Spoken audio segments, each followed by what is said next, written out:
কি কোনো মহিলাকে মনে মনে খুব ভালোবাসেন, কিন্তু সেই মহিলা আপনার ভালোবাসায় কোনো সাড়া দিচ্ছে না? তাহলে আপনি এই বশীকরণ ক্রিয়াটি করে দিন, সে সঙ্গে সঙ্গে দৌড়ে আপনার কাছে চলে আসবে। এই বহু প্রমাণিত এবং পরীক্ষিত প্রাচীন বশীকরণ ক্রিয়াটি আজকে এই ভিডিওর মাধ্যমে আপনাদের কাছে তুলে ধরব। তাহলে আসুন জেনে নিই কিভাবে এই বশীকরণ ক্রিয়াটি করতে হয়। প্রথমে যে কোনো বৃহস্পতিবার দিন সন্ধেবেলা 6টার পরে, যে কোনো বৃহস্পতিবার দিন সন্ধে 6টার পরে এই ক্রিয়াটি করতে হবে। এই ক্রিয়াটি করার জন্য একটি লাল আসন পেতে পূর্ব দিকে মুখ করে মাটিতে বসতে হবে। একটি লাল আসন পেতে পূর্ব দিকে মুখ করে মাটিতে বসে পড়ুন। তারপর একটি পান পাতা নিন, সেই পান পাতাটি যেন ছেঁড়া ফাটা না হয়, পরিষ্কার একটি পান পাতা ভালো করে ধুয়ে আপনার সামনে রাখুন। সেই পান পাতার উপর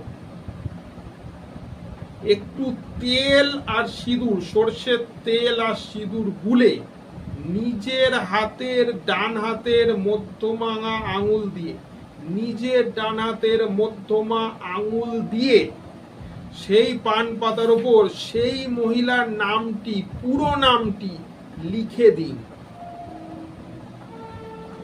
সেই পান পাতার উপর সেই মহিলার পুরো নামটি লিখে দিন। লেখার পরে সেই পান পাতার উপর একটু আতপ চাল দিয়ে দিন। আতপ চাল, গোবিন্দভোগ চাল যদি পান খুবই ভালো, আতপ চাল বা গোবিন্দভোগ চাল ওই পান পাতাটির ওপর দিয়ে দিন। তারপর ওর উপর একটু খাঁটি ঘি ঢেলে দিন। তারপর একটু খাঁটি মধু, মধুটি যেন খাঁটি হয়, খাঁটি মধু এনে ওই ঘিয়ের ওপর বা পান পাতাটির ওপর দিয়ে দিন। তারপরে একটু আখের গুড়, আখের গুড় পাওয়া যায়, সেই আখের গুড় এনে, এক ডালা আখের গুড় এনে ওই পান পাতার উপর দিয়ে দিন। তারপর 5টি ধূপকাঠি জ্বালান। মনে রাখবেন 5টি জ্বালাতে হবে, বেশি হলেও হবে না, কম হলেও হবে না, 5টি ধূপকাঠি জ্বালান। আর একটু মাটির প্রদীপ সর্ষের তেল দিয়ে, সলতে দিয়ে জ্বালিয়ে দিন। প্রদীপটার মুখটা পূর্ব দিকে থাকবে। মাটির প্রদীপ জ্বালাবেন। কি বললাম আমি আরেকবার ভালো করে শুনে নিন। পান পাতাটার ওপর ঘি, মধু এবং আখের গুড় দেওয়ার পরে আর আতপ চাল দেওয়ার পরে 5টি ধূপকাঠি জ্বালান। আর একটু মাটির প্রদীপে একটু সর্ষের তেল নিন, একটি মাটির প্রদীপে সর্ষের তেল নিয়ে সেটাকে জ্বালিয়ে দিন, সলতে দিয়ে সেটাকে জ্বালিয়ে দিন। আর জ্বালাবার সময় প্রদীপের মুখটা পূর্ব দিকে যেন থাকে। তারপরে একটি হলুদ কাগজ নিন।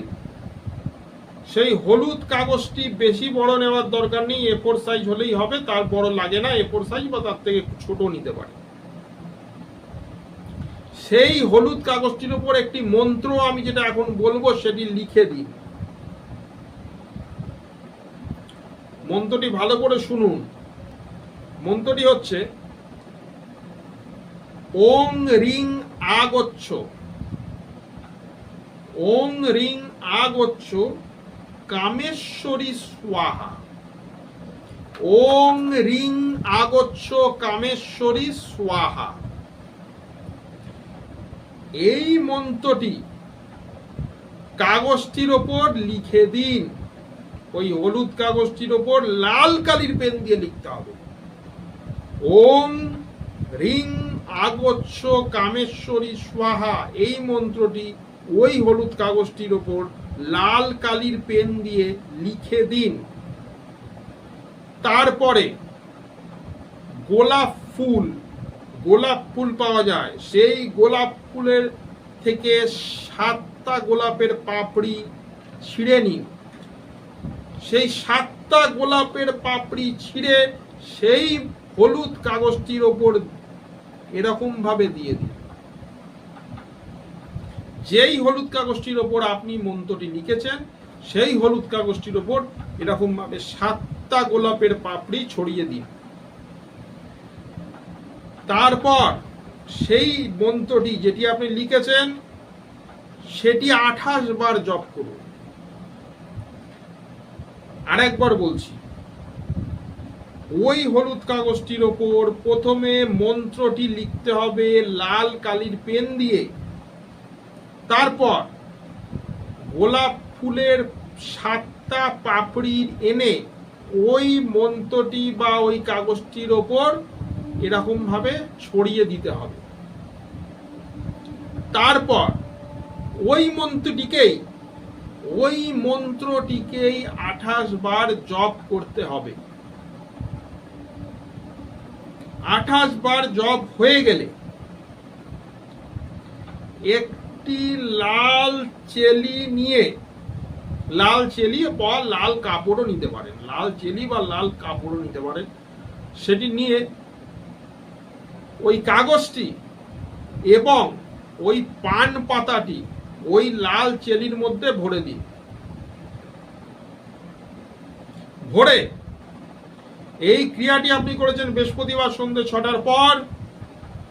সেই দিন কাজটি করে লাল চেলিটির মধ্যে পান পাতাটা আর হলুদ কাগজটা আপনি দিয়ে দিয়েছেন, দিয়ে সেই লাল চেলি বা কাপড়টি একটি গেট বেঁধে দিন।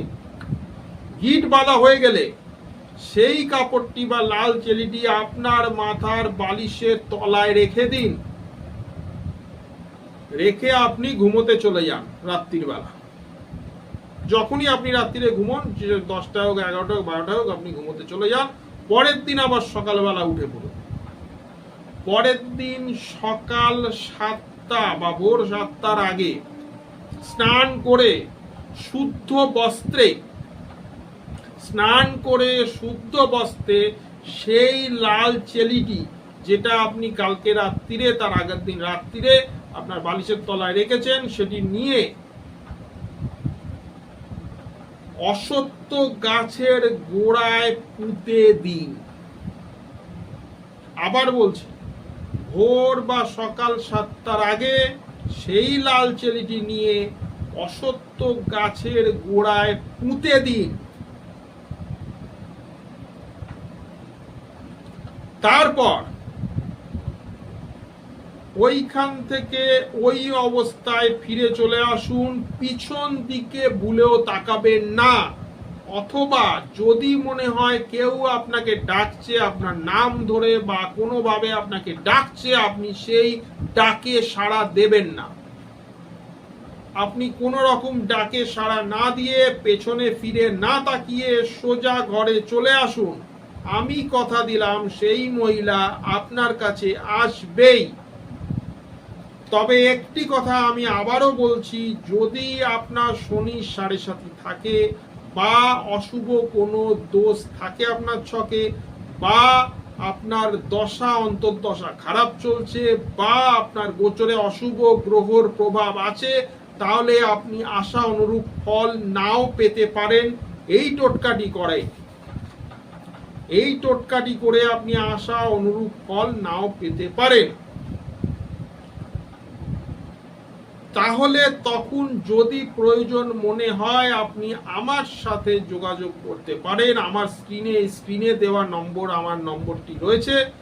আমি প্রত্যেক অমাবস্যায় তারাপীঠে বা কামাখ্যাতে হোম যজ্ঞ ক্রিয়া পুজো পাঠ করে থাকি। যদি আপনি আমার সাথে যোগাযোগ করেন, আমি আপনাকে উপায় বলে দেবো কিভাবে আপনাকে এগোতে হবে, এগোলে আপনি সাফল্য পাবেন। তাহলে আজকের এই ক্রিয়াটা এই পর্যন্তই রাখলাম। পরের দিন আবার কোনো নতুন ক্রিয়া নিয়ে আপনার সামনে হাজির হব। ততদিনের জন্য সবাই ভালো থাকুন, সুস্থ থাকুন। জয় মা তারা, জয় গুরু বামদেব। নমস্কার।